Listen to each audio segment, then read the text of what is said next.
दोस्तों, आप सभी का मेरे YouTube चैनल पर हार्दिक स्वागत है। तो दोस्तों, इस वीडियो में हम बात करने वाले हैं फार्माकोथेराप्यूटिक्स की, उनके मल्टीपल चॉइस क्वेश्चंस की। तो दोस्तों, कि फार्माकोथेराप्यूटिक्स के अंदर 6 चैप्टर हैं। तो दोस्तों, पार्ट 1 और पार्ट 2 के तहत ही हम इनको कवर कर लेंगे। तो पहले पार्ट में हम 3 चैप्टर लाने वाले हैं। तो दोस्तों, जल्दी से इस वीडियो को देख लेते हैं। तो पहला क्वेश्चन है, आपकी स्क्रीन पर आप देख सकते हैं, ब्लैंक दिया गया है।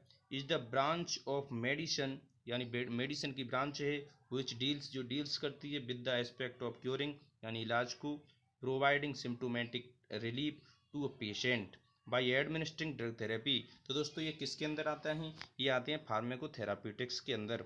जो एक फार्माकोथेराप्यूटिक्स नामक एक ब्रांच है, उसके अंदर ये सब कैटेगरी आती हैं। तो ऑप्शन बी हो जाएगा इसका सही आंसर, यानी कि फार्माकोथेराप्यूटिक्स। नेक्स्ट क्वेश्चन है, क्वेश्चन नंबर 2 आपकी स्क्रीन पर आप देख सकते हैं। Therapeutic index, therapeutic index of a drug is directly proportional to its safety. तो दोस्तों, डायरेक्टली प्रोपोर्शनल होता है किसके? सेफ्टी के होता है। सेफ्टी होती है यानी सुरक्षा होती है। यानी थेराप्यूटिक इंडेक्स आप जानते होंगे कि क्या होता है, ये सेफ्टी की मार्जिन को प्रोपोर्शनल करता है डायरेक्टली। तो नेक्स्ट क्वेश्चन है, which of the following, therapeutic index आपने पढ़ा भी होगा कि उसमें जो एक इफेक्टिव डोज होती है और एक लेथल डोज होती है, उसके बीच संबंध होता है, वही उसी से संबंधित है ये, इसीलिए ये सेफ्टी से मार्जिन रखती है। ठीक है, ये सेफ्टी हो जाएगा इसका, डायरेक्टली प्रोपोर्शनल सेफ्टी। तो नेक्स्ट क्वेश्चन है, which of the following involves the utilization of the results of drugs in a large population. अगर लार्ज पॉपुलेशन में हम ड्रग को इस्तेमाल करते हैं तो उसके रिजल्ट को जो देखते हैं, तो वो किस में देखते हैं? वो देखती हैं बड़ी आबादी में देखते हैं, फार्माको एपिडेमियोलॉजी। तो ये आता है फार्माको एपिडेमियोलॉजी के अंतर्गत, यानी कि ऑप्शन सी हो जाएगा इसका सही answer, option C pharmacoepidemiology. तो नेक्स्ट क्वेश्चन है, question number 4, RUM stands for rational use of medicine. सभी जानते होंगे, रेशनल यूज ऑफ मेडिसिन यानी मेडिसिन का यूज सही तरीके से करना, उचित तरीके से करना। तो रेशनल यूज ऑफ मेडिसिन यानी कि ऑप्शन डी इसका सही आंसर हो जाएगा। क्वेश्चन नंबर 5 है, NLEM स्टैंड्स फॉर। तो NLEM इसकी फुल फॉर्म होती है national list of essential medicines. National list of essential medicines, essential होती हैं आवश्यक दवाएं, नेशनल जानते ही हैं राष्ट्रीय, और लिस्ट होती है क्रम सूची। तो national list of essential medicines, option C हो जाएगा इसका सही आंसर, NLEM। तो नेक्स्ट क्वेश्चन है, क्वेश्चन नंबर 6, ब्लैंक दे रखा है, is use to reduce the frequency of angina pectoris as well as to terminate an acute attack. तो दोस्तों, इसका सही आंसर हो जाएगा, क्वेश्चन नंबर 6 का हो जाएगा ए, आइसोसोर्बाइड डाइनाइट्रेट। इसी का यूज किया जाता है रिड्यूस करने के लिए frequency of angina pectoris as well as to terminate an acute attack. तो आइसोसोर्बाइड डाइनाइट्रेट का यूज किया जाता है। तो ऑप्शन नंबर ए हो जाएगा इसका सही आंसर। तो नेक्स्ट क्वेश्चन है, question number 7, ICMR stands for, ICMR Indian council of medical research. तो दोस्तों, ये आप देख सकते हैं ऑप्शन नंबर सी में, Indian council of medical research, यही इसकी फुल फॉर्म हो जाएगी ICMR की। तो नेक्स्ट क्वेश्चन है, क्वेश्चन नंबर 8 आपकी स्क्रीन पर, आर ड्रग्स, वो कौन सी ड्रग्स हैं that satisfy the priority health care needs of the population, जो पॉपुलेशन की हेल्थ केयर के लिए ज़रूरत होती हैं। तो नार्कोटिक ड्रग्स हैं, सेलेक्टेड हैं, या प्रिजर्वेड हैं, या इसेंशियल हैं। तो इसेंशियल ड्रग्स होती हैं जो लार्ज पॉपुलेशन के लिए प्रायोरिटी होती है हेल्थ केयर के लिए, तो वो होती हैं आवश्यक दवाएं, यानी कि ऑप्शन नंबर डी। तो नेक्स्ट क्वेश्चन है, क्वेश्चन नंबर 9, फस्टिडियल कंटेंट। जो फस्टिडियल कंटेंट है, उसमें मेडिसिन और वैक्सीन कितनी आई थी? तो वो थी 220, यानी कि ऑप्शन नंबर ए हो जाएगा इसका सही आंसर। नेक्स्ट क्वेश्चन है, PMDS स्टैंड्स फॉर। तो दोस्तों, ये हम बायोकेमिस्ट्री में बता चुके हैं, PMDS की full form post marketing drug surveillance, ये होती है इसकी फुल फॉर्म, यानी कि ऑप्शन नंबर डी हो जाएगा सही आंसर। तो नेक्स्ट क्वेश्चन है, नेक्स्ट क्वेश्चन यानी नेक्स्ट चैप्टर।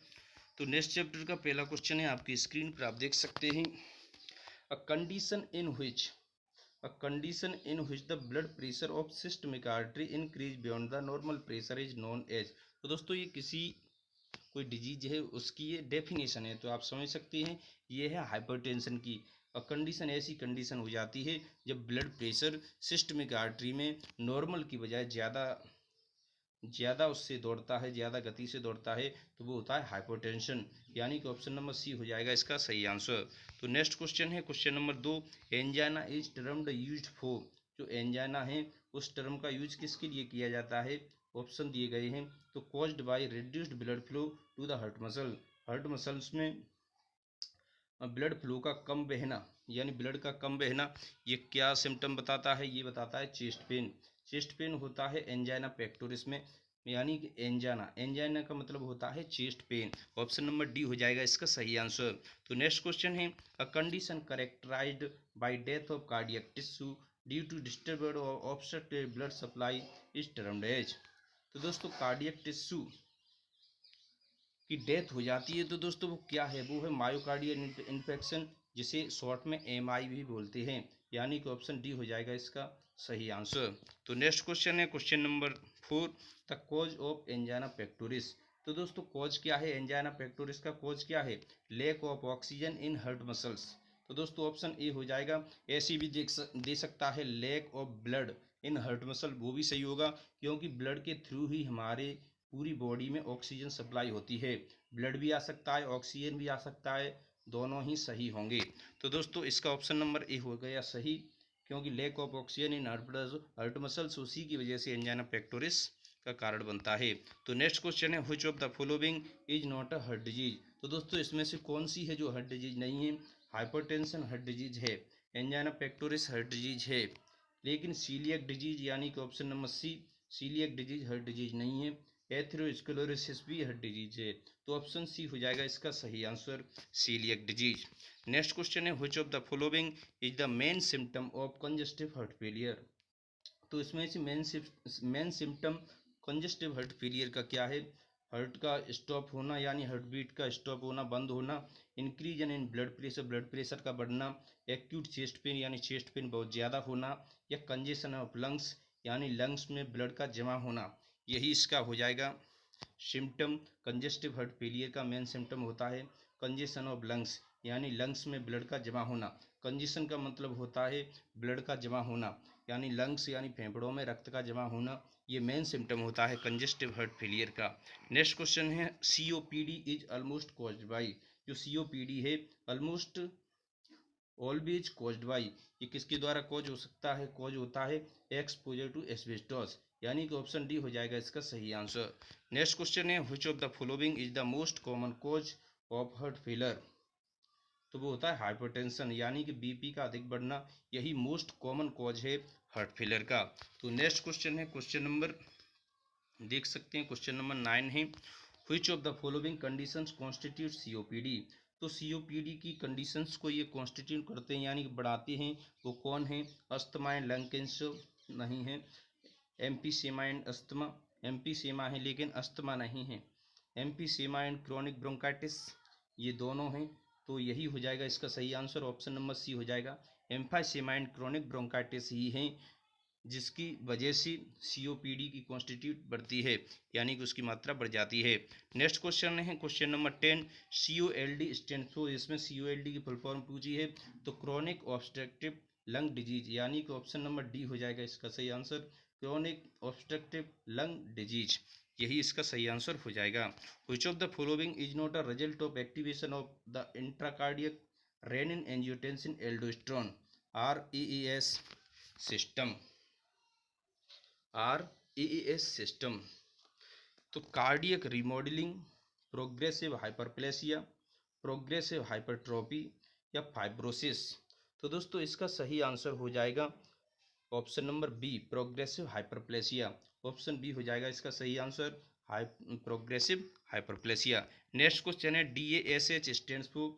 तो DASH क्या है, ये एक जो डॉक्टर हैं हमें रिकमेंड करते हैं, जो भी हाइपरटेंसिव के पेशेंट होते हैं उनके लिए, जो DASH, उन्हीं के लिए नहीं हर किसी के लिए, DASH होता है dietary approaches to stop hypertension, dietary approaches to stop hypertension. इसमें हरी सब्जियां और फल फ्रूट शामिल होते हैं। DASH का अगर कोई यूज करे अच्छी तरीके से, उन्हें बीमार होने के बहुत ही कम चांस रहते हैं। तो ऑप्शन नंबर बी हो जाएगी, इसकी फुल फॉर्म होती है dietary approaches to stop hypertension, यानी कि ऑप्शन नंबर बी। तो नेक्स्ट क्वेश्चन है, which of the following drug is type of type of ACE inhibitor. तो दोस्तों इसमें से कौन सी ड्रग है जो ACE इनहिबिटर है? ACE इनहिबिटर है। ACE की फुल फॉर्म भी पूछ सकता है। ACE की फुल फॉर्म होती है angiotensin converting enzyme inhibitor. Angiotensin converting enzyme inhibitor ये इसकी फुल फॉर्म होती है। तो दोस्तों आपको हम बता दें ACE इनहिबिटर है इसमें कैप्टोप्रिल, यानी कि ऑप्शन ए हो जाएगा इसका सही आंसर। और एम्लोडिपिन है कैल्शियम चैनल ब्रोकर। जो डिपिन है वो उसका सफिक्स है, डिपिन, एम्लोडिपिन, निफेडिपिन, ठीक है। एम्लोडिपिन ये क्या है? ये कैल्शियम चैनल ब्लॉकर। फ्यूरासिमाइड क्या है? फ्यूरासिमाइड एक डायूरेटिक ड्रग है, ठीक है। तो नेक्स्ट क्वेश्चन आप देख सकते हैं। नेक्स्ट क्वेश्चन क्या है? NIDDM।